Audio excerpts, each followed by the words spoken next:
Presenting Project Cobweb. Project Cobweb is an interesting mashup of existing companies and directors' data with FT content.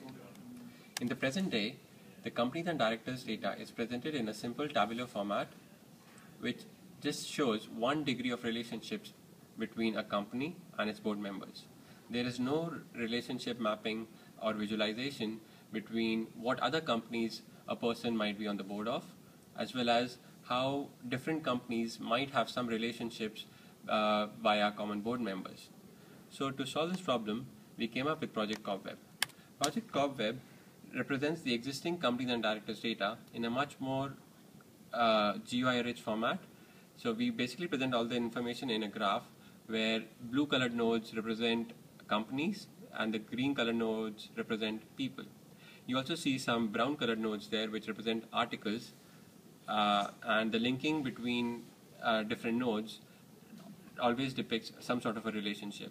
So if you see two board members linked together by a series of brown colored article nodes, then that just represents stories which have both those board members referenced in.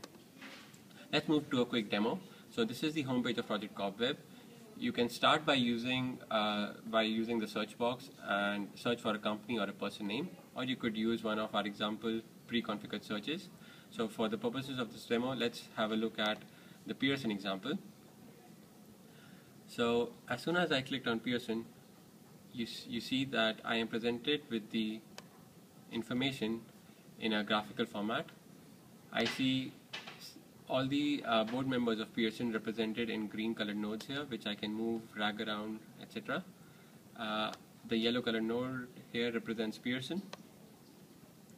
You're also seeing several brown colored nodes here, which are the articles. So you can click on one of these and go to the relevant article, and then you can come back and explore more information. As I said, you can zoom in, zoom out, drag these nodes around, and explore all the information available. So that's Project Cobweb. Quickly moving on to the APIs and technology stack we have used. We've used Open Corporates API, which is currently supplying us the companies and directors data.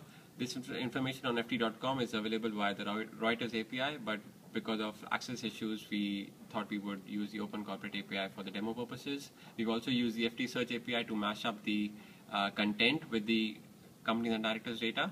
We've used Neo4j, which is a NoSQL-based database, very rich, very good for storing relationships, which was our use case. We've used Java as the backend programming language in it, along with HTML, CSS, JavaScript, and the D3 JavaScript library. And our hack is hosted on Amazon EC2. Future improvements that we have in mind are to link with the Write API, i.e. the Reuters API, and index the complete data set. We also want to enhance the search results accuracy and relevance, and also on our list is to improve the linking algorithm used in the front end. That's Project Cobweb. Thank you.